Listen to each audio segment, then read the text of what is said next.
Bonjour à tous, tout d'abord. Je souhaiterais également remercier Yvon Lemao et Christian Dumas de m'avoir invité à participer à cette journée scientifique sur la bio-inspiration.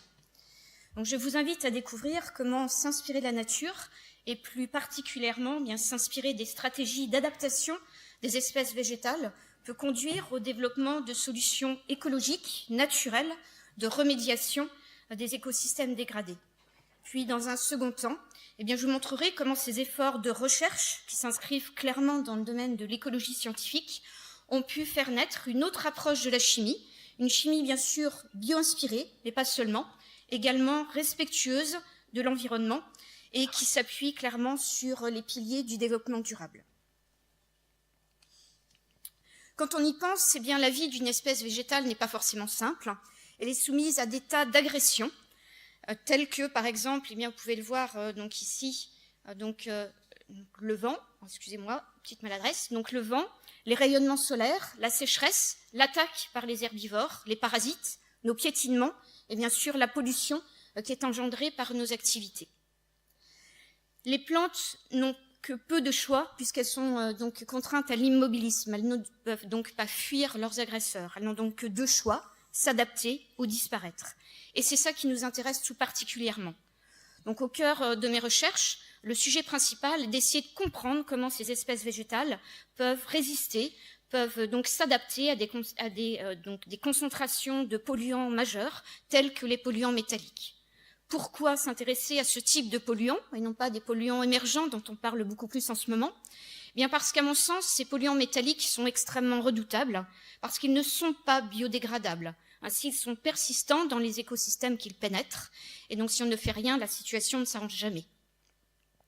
Comment utiliser cette propriété pour le définir et mettre en œuvre des programmes de réhabilitation sur des zones fortement impactées par la pollution métallique? Vous voyez ici le départ de notre projet, qui illustre très clairement la démarche. Il s'agit d'un ancien site minier qui est dans les Cévennes. C'est une ancienne région où l'exploitation du zinc a été très prospère pendant un petit siècle.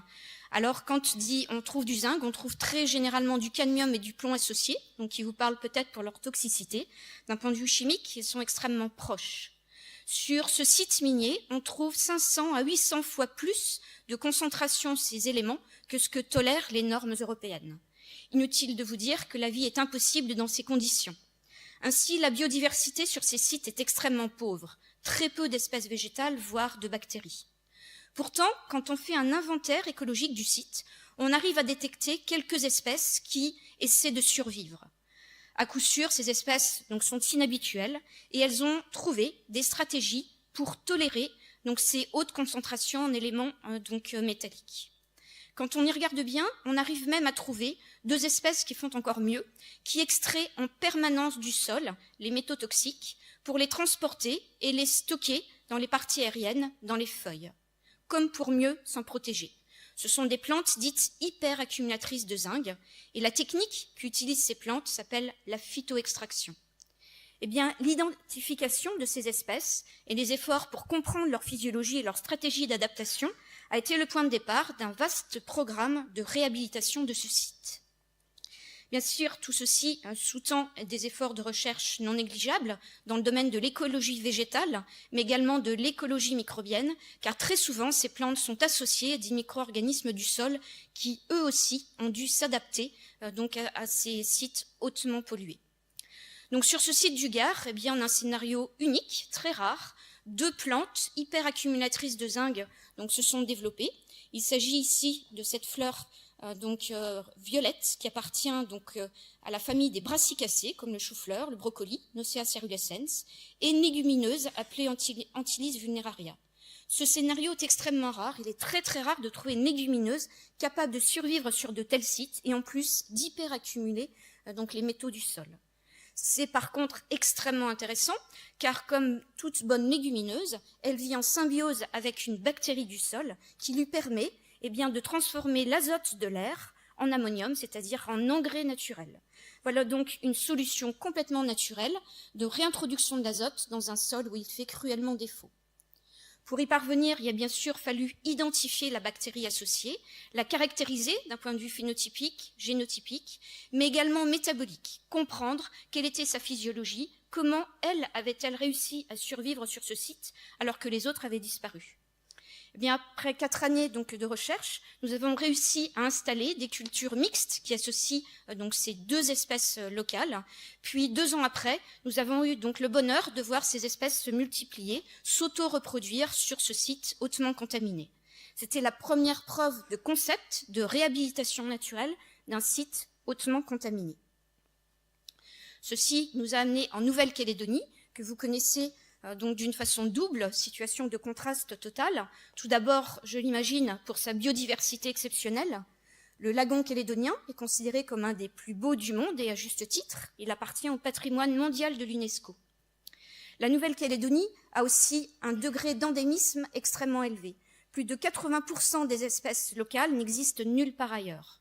On explique en partie cette richesse en espèces végétales uniques par la composition du sol, dont l'histoire géologique a introduit des concentrations élevées en nickel. C'est donc une activité prospère en Nouvelle-Calédonie, mais d'autres métaux toxiques sur lesquels on reviendra. Bien pour survivre, là encore, un certain nombre d'espèces végétales se sont adaptées, en particulier cet arbre dit à la sève bleue, qui accumule sans arrêt du sol le nickel pour le transporter, là encore, dans les parties aériennes. La couleur bleue de la sève rappelle la forte concentration en nickel qui peut atteindre 20%, donc ce qui est évidemment extrême. Paradoxalement, bien sûr, cette biodiversité est l'objet d'activités industrielles qui exploitent ces ressources du sol, telles que le nickel. C'est bien sûr une activité importante pour les territoires, qui le fait clairement vivre. Mais l'exploitation de ce minerai commence par une destruction de la végétation, donc de la couche supérieure fertile. Ceci conduit à une très forte érosion des sols, dont les surfaces atteignent environ 30 000 hectares, soit 18% du territoire, ce qui est énorme. Or, nous sommes en zone tropicale, où les orages, voire les cyclones, sont extrêmement violents et entraînent donc les sédiments contaminés par lessivage du sol. Il n'y a plus aucune végétation pour les retenir. Les emportent alors vers les rivières, puis vers le lagon calédonien, donc qui est à son tour contaminé. Comment trouver des solutions qui peuvent concilier donc ces 2 activités? L'envie, bien sûr, est tout à fait légitime de protéger sa biodiversité, mais également d'assurer le développement économique du territoire qui repose très clairement sur l'exploitation de ce minerai. Bien, l'objectif du laboratoire est d'essayer de trouver, parmi cette richesse en termes d'espèces végétales, celles qui ont des aptitudes pour résister sur ces scénarios de forte dégradation que l'on pourra réimplanter pour réintroduire progressivement donc une végétation, et ceci de façon durable. Eh bien, donc là encore, un inventaire écologique du domaine nous a permis d'identifier des espèces qui ont des aptitudes naturelles, des espèces pionnières, grégaires, très résistantes, qui arrivent à résister quand on les implante sur ces sites. Il s'agit des plantes qui appartiennent au genre Grivillea. Ceci ne vous dit peut-être rien. Ce sont en fait des espèces qui ont un système racinaire intéressant, capable de stabiliser le sol, mais aussi d'extraire en permanence le manganèse et là encore de le stocker dans les feuilles, c'est-à-dire les parties aériennes. C'est sur ce point de départ que nous avons commencé dès 2010 à travailler avec les opérateurs miniers français, notamment la société Le Nickel du groupe Eramet et l'Institut agronomique calédonien, pour lancer de vastes programmes de réhabilitation de l'ensemble des sites miniers, donc de notre partenaire, à l'aide de ces espèces végétales très résistantes. Nous avons eu le bonheur, grâce là encore à des efforts de recherche, d'obtenir des taux de survie importants et surtout une croissance assez inespérée de ces espèces végétales, ce qui a été une première phase de réintroduction de la végétation sur ces sites. Pour bien établir les choses, il faut savoir que ces travaux sur site, qualifiés souvent d'ingénierie écologique, à part la bonne ambiance et les bonnes relations que nous pouvons avoir avec nos partenaires locaux, bien nous permettent de progresser d'un point de vue fondamental sur la connaissance de ces plantes utilisées directement sur site. C'est aussi donc une source d'information extrême pour mieux les comprendre et donc les aider à croître sur ces zones fortement impactées. C'est ainsi l'occasion également de partager donc ces résultats dans la communauté scientifique du domaine à travers un certain nombre de publications. Ce travail donc, a été étendu à l'ensemble des opérateurs miniers français, ainsi également en province nord avec Cognambo Nickel, où les progrès dans le domaine nous ont permis, à partir d'un petit plan installé de 10 cm environ d'envergure, d'obtenir 10 mois après des plants qui avaient une amplitude d'environ 1,80 m. C'était un résultat exceptionnel qui nous encourage fortement à continuer donc ces travaux, ce que nous allons faire dès 2018 en ouvrant un nouveau chantier. Alors tous ces efforts en écologie et de la restauration ne sont pas simples et sont bien loin de culture agronomique classique. Les difficultés ne manquent pas, il faut bien donc en prendre conscience. Tout d'abord l'altitude, la plupart des sites miniers se situent à plus de 600 mètres d'altitude, une contrainte majeure et rédhibitoire pour la plupart des plantes. Un climat tropical qui n'est pas forcément facile, 6 mois de sécheresse où il ne tombe pas une goutte d'eau, avec une alternance de 6 mois de saison humide, donc où j'ai rappelé la violence des orages tout à l'heure, qui peut donc emporter les jeunes plants. Mais le pire n'est pas là, le pire est bien dans la composition naturelle de ce sol, une série de métaux toxiques pour toute plante, nickel, manganèse, fer, chrome, cobalt, et malheureusement très peu des nutriments utiles et indispensables au développement de la végétation. Donc ceci nécessite beaucoup d'efforts de recherche qui commencent par l'introduction de ces espèces pionnières que je vous ai présentées rapidement, l'installation suivante de légumineuses adaptées, tolérantes à ces sites, et locales bien sûr, et donc tout ceci nous permet d'introduire une niche écologique permettant d'élargir la biodiversité des espèces introduites. C'est donc un véritable programme de restauration écologique qui est conçu sur le très long terme. Bien sûr, il n'y a pas de séparation nette entre pollution du sol et pollution de l'eau. On a rappelé tout à l'heure ce qui se passait quand les sédiments miniers étaient entraînés dans les rivières. Et donc l'autre sujet de laboratoire est de s'intéresser donc à la pollution de l'eau par les effluents industriels, ce qui est une problématique très préoccupante au niveau mondial. Donc là encore, l'effort s'appuie sur des capacités hors normes de certaines plantes, être capables de résister dans des milieux hyperacides très concentrés en métaux polluants, qui vont aussi avoir la capacité d'extraire par un système racinaire adapté ces métaux dans des conditions performantes. Ceci va très loin et la nature fait vraiment très bien les choses, puisque un petit peu par hasard, après la perte d'un certain nombre de plants préparés avec beaucoup de soins pendant plusieurs mois, une baisse de température nous avait fait perdre environ 20 000 plants prêts pour donc résoudre un problème de pollution en milieu naturel. Et finalement, après un examen soigneux du système racinaire, nous avons vu que la plante morte et ses racines conditionnées sous forme d'une poudre végétale étaient tout aussi performantes que les plantes vivantes. Tout simplement, ce système racinaire a des molécules chimiques à sa surface tout à fait adaptées à la complexation des métaux. Nous avons bien sûr essayé d'optimiser ce scénario pour aller chercher des métaux extrêmement toxiques et difficiles. Ceci a été fait par une voie complètement bio-inspirée qui s'appuie sur ce que nous avons compris des plantes terrestres, à savoir comprendre quelles sont les molécules que les plantes terrestres utilisent pour aller complexer les métaux. C'est ce que nous avons greffé à la surface de cette poudre végétale pour obtenir de véritables filtres complètement naturels qui fonctionnent dans différentes conditions pour dépolluer des effluents industriels d'horizons extrêmement variés. Cette connaissance nous a permis d'étendre ces résultats à d'autres biomatériaux, d'autres espèces végétales abondantes. Aujourd'hui, donc la nature nous a permis finalement de développer des solutions simples mais complètement biosourcées de recyclage de métaux stratégiques, donc dans l'eau, platinoïdes, terres rares, dont l'Europe a très peu de ressources dans le domaine, vous le savez bien, des métaux primaires qui sont en voie d'épuisement au niveau mondial, c'est donc une technique de recyclage intéressante, et également d'aller dépolluer des effluents, et ils sont nombreux, donc ils sont contaminés par les erreurs du passé dans diverses activités humaines, donc contaminés à l'arsenic, au plomb, cadmium, voire au mercure. Une grosse question s'ouvrait à nous. Quel est le devenir donc, de toutes ces biomasses gorgées de métaux? Sont-elles de nouveaux déchets ou est-il possible d'en faire quelque chose d'utile? C'est là la grosse réflexion et l'innovation du laboratoire. Nous avions comme défi de trouver une utilité à cette biomasse gorgée de métaux. Et quand on est chimiste, on sait par ailleurs que ces métaux peuvent être extrêmement utiles, en particulier dans ce qu'on appelle des catalyseurs. À prendre au sens très commun du terme, comme quand quelqu'un est un catalyseur, il va faciliter une situation un petit peu bloquée, un peu difficile. En chimie, on a besoin aussi de catalyseurs pour faire avancer des réactions extrêmement lentes, bien difficiles. On a montré donc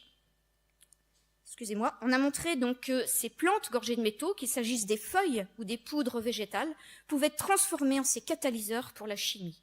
Pour rappeler leur origine écologique, nous les avons baptisés des éco-catalyseurs. Aujourd'hui, ils nous permettent de développer une autre chimie, une chimie qui fonctionne avec ces éco-catalyseurs selon les principes de la chimie verte et durable. Alors à quoi cela correspond-il? Eh bien, tout d'abord, préparer un éco-catalyseur est bien loin des procédés de la métallurgie. Il est extrêmement simple. Il s'agit tout d'abord de faire subir un traitement thermique contrôlé de cette biomasse chargée en métaux, puis de l'activer. On obtient alors directement un éco-catalyseur. M rappelle le métal phytoextrait par la plante. Ainsi, un éco-catalyseur comprend le métal phytoextrait, une spécialité de la plante qui s'est adaptée, mais également tous ces éléments métalliques d'origine physiologique. Par exemple, elle a du magnésium parce que tout simplement, c'est une plante chlorophyllienne. Nous avons fait le pari que tous ces éléments allaient être utiles en catalyse. Rien n'est séparé. Alors tout ceci génère de nouveaux matériaux qui sont complètement à découvrir et qui nous obligent à développer des compétences interdisciplinaires dans le domaine de la chimie, bien sûr avoir une connaissance complète de la composition du catalyseur, mais également de sa structure. Donc nous collaborons de façon très étroite avec le synchrotron Soleil pour essayer d'établir de façon précise la structure intime de ces catalyseurs d'origine végétale. Toutes ces informations de structure sont affinées par des calculs théoriques de modélisation moléculaire qui nous permettent d'anticiper au plus vite l'activité attendue de ces molécules. Les éco-catalyseurs sont alors testés dans des réactions de transformation de la chimie qui ciblent très vite des molécules d'intérêt industriel, puisque la volonté, c'est de conférer une valeur économique à ces éco-catalyseurs, de façon à avoir une demande importante qui va stimuler les efforts de restauration écologique en amont. Bien sûr, notre objectif est de cibler le domaine émergent de la chimie verte. Ce concept de l'éco-catalyse nous a permis de revisiter complètement les grands mécanismes de la chimie organique. Ceci est assez technique et intéressera peu de personnes parmi vous. Je vais plutôt traduire l'étendue de l'éco-catalyse en termes d'application. Il concerne tout d'abord le domaine des cosmétiques. Nous avons essayé de revisiter la préparation des grandes molécules sur le marché en changeant les procédés, en les rendant éco-responsables. De même, en collaboration avec l'industrie pharmaceutique, nous essayons non pas de trouver de nouveaux médicaments, tel que Philippe l'a expliqué tout à l'heure, mais plutôt en s'intéressant à des médicaments actifs, mais dont le coût est très élevé parce que les procédés de synthèse sont inefficaces ou complexes. Enfin, autre domaine d'application, celui des insecticides bio-inspirés. On essaie d'utiliser notre double compétence en écologie et en chimie pour observer comment les plantes se défendent de l'attaque des insectes, ce qui est à l'origine de structures extrêmement intéressantes qui permettent d'élaborer des insecticides non seulement bio-inspirés, mais dépourvus d'écotoxicité. Et de façon un petit peu plus abstraite et théorique, nous intéressons aussi à la synthèse de molécules clés qui remplaceront les molécules dérivées de la pétrochimie en travaillant exclusivement avec ce que la nature met à notre disposition. Très rapidement, quels sont les avantages de l'éco-catalyse, à part de donner la valeur à la phytoremédiation? Des premiers avantages, c'est très clairement l'ensemble des éléments métalliques que la nature met à notre disposition. Un cocktail d'éléments métalliques qui fonctionne complètement à l'inverse de ce que la chimie a fait pendant un siècle, c'est-à-dire à avoir un catalyseur extrêmement pur, ce qui sous-tend des efforts financiers et un impact environnemental non négligeable. Nous acceptons tous les éléments métalliques présents dans les plantes en essayant de leur conférer à chacun un rôle actif dans l'acte catalytique. C'est ce qu'on appelle la catalyse coopérative. Et ceci s'inscrit très bien dans le concept actuel de la chimie verte, où on essaie d'enchaîner in situ un maximum de réactions possibles pour minimiser son impact. Mais pour nous, la plus belle découverte de cette catalyse d'origine végétale, c'est d'étudier l'empreinte végétale qui se retrouve dans le catalyseur. Ainsi, nous avons le bonheur de voir que les structures actives étaient complètement inconnues du chimiste traditionnel. On a affaire à des espèces que l'on découvre chaque jour et dont l'empreinte végétale permet d'être validée par le calcul et l'expérience et permet de dire que ces sels pris un à un ont un avenir dans le domaine de la catalyse, à tel point que nous considérons aujourd'hui qu'il introduit un nouveau concept dans le domaine, la catalyse bio-inspirée. Pour vous illustrer concrètement quand même à l'aide de deux exemples, comment tout ça fonctionne et pourquoi cette chimie est également bio-inspirée, comme l'est l'écologie en amont, un problème dans le domaine de la chimie, c'est de faire des réactions de réduction. Donc très concrètement, ce sont des réactions problématiques. Ce qui a été utilisé pendant longtemps est toxique, dangereux, génère des quantités de solvants énormes. Comment faire mieux? La réponse est à nouveau dans la nature et dans quelque chose que tout le monde connaît, la photosynthèse. Ce mécanisme très subtil utilise à un moment donné un réducteur, adducteur naturel mais très doux, très sélectif, dont la formule est rappelée ici pour les connaisseurs. Finalement, il n'y a qu'une partie qui est active au niveau de la réduction. Nous avons choisi de l'utiliser dans des réductions de la chimie organique. Seulement, il n'y a pas le catalyseur naturel pour le faire réagir. Il n'y a pas de réactif enzymatique. Eh bien, c'est le catalyseur biosourcé qui dérive des plantes qu'extrait le manganèse, l'écomanganèse qui sert de catalyseur. C'est le premier exemple de la littérature qui montre qu'un catalyseur à base de manganèse peut catalyser une réaction de réduction complètement biomimétique. La réaction inverse de la réduction, c'est l'oxydation. Là encore, les réactifs qui ont été utilisés pendant un siècle sont tous toxiques, ces petits logos le rappellent rapidement, et la plupart sont mis en défaut par la réglementation REACH. Comment trouver des solutions? Encore une inspiration de la nature. Dans nos cellules, les cytochromes développent des réactions d'oxydation en permanence à l'aide de cette molécule complexe. Nous avons essayé de la mimer par quelque chose de très proche, où le fer est remplacé à nouveau par le manganèse qui dérive de nos plantes, en simplifiant le ligand autour du métal actif, autour du manganèse, qui nous a permis de définir de nouveaux agents oxydants dépourvus de toxicité, qui nous ont conduit, par exemple, à une synthèse d'une vanilline qui a le label de produit bio, selon la réglementation du domaine. Pour vous prouver définitivement que la nature est une source d'inspiration infinie, et certainement la meilleure pour un chercheur, un dernier exemple qui concerne beaucoup d'effluents industriels et un problème que vous connaissez. La réglementation des effluents industriels chargés en métaux acides est une problématique classique. La réglementation existe, ce qui est très bien, on peut s'en féliciter, mais les solutions sont rares et plus difficiles à trouver. Ainsi, beaucoup d'industriels sont contraints à utiliser des traitements lourds pour neutraliser cette acidité, faire précipiter les métaux, ce qui génère ces boues industrielles dont la gestion est extrêmement difficile après coup. Bien, l'objectif pour nous est de réfléchir en amont sur un cas précis, l'exploitation de matériaux en Bretagne, en Normandie, qui génère une réaction redoutable, c'est-à-dire que la pyrite qu'il y a dans le matériau, à l'air, lors des pluies, génère des effluents hyperacides chargés en manganèse et en fer. Comment éviter la formation de ces boues? Eh bien, là encore, la nature nous propose une solution très intéressante, toujours la photosynthèse, dont une grande transformation est d'être capable d'oxyder l'eau en dioxygène. Comment? En utilisant un cluster de manganèse et de calcium. Eh bien, en traitant ces effluents dans des conditions très appropriées avec du calcium, ces effluents riches en manganèse, on a été capable de générer des analogues biomimétiques de ce cluster naturel, capable à son tour de réaliser des réactions d'oxydation verte, montrant qu'un effluent peut être extrêmement utile et n'est pas nécessairement un futur déchet avec toute la problématique engendrée ultérieurement. J'espère vous avoir montré à travers ces quelques exemples que finalement en observant la nature, on trouve des tas de solutions pour essayer de la préserver au mieux, voire parfois de la restaurer, mais c'est également une source d'inspiration extrêmement riche pour la chimie, en particulier quand on veut que cette chimie s'inscrive dans les procédés et les principes du développement durable.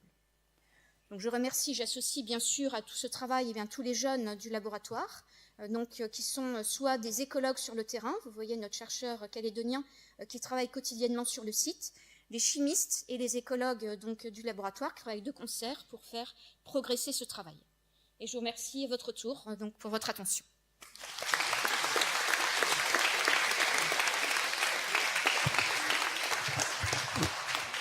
Merci beaucoup. On a 5 minutes pour les questions. Donc Bernard Castin. J'avais une question. Si j'ai bien compris, les plantes qui résistent en milieu pollué sont celles qui concentrent les polluants. Il n'y en a pas qui les excluent. Non, alors il faut d'abord trouver des plantes tolérantes. Donc elles ne vont pas nécessairement extraire et transporter vers leur partie aérienne les métaux. Donc le premier critère sont des plantes qui vont tolérer des concentrations hors normes en espèces métalliques. Il se trouve que sur les sites, en particulier en Nouvelle-Calédonie, les plantes qui résistent le mieux en première phase de réhabilitation font plus, et ce sont aussi des plantes qui extraient ces métaux. Christian Dumas. Oui, j'ai deux petites questions. L'une concerne le Roundup, dont on parle beaucoup. Oui. Alors, on sait que le Roundup intervient sur un plan physiologique sur un des éléments de la photosynthèse.